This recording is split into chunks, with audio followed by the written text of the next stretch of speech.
Hey guys, welcome back to TechMan. Today, let me show you how to download Canva project as PDF.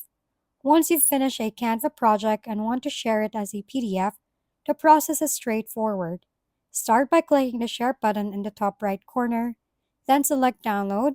In the File Type dropdown, you'll see a few options. If your goal is just to send the file digitally, choose PDF Standard, which is optimized for documents and emailing. If you're planning to print your project, select PDF Print instead. This version is optimized for high quality printing and gives you extra options like crop marks and bleed, including your notes, and selecting your color mode between RGB or CMYK. You can also save these download settings for future use. Once you've made your choices, click Download, and Canva will generate your PDF so you can save or share it. It's a simple way to export designs cleanly and professionally. If we've been helpful, kindly give us a thumbs up and don't forget to hit the subscribe and bell button for more contents.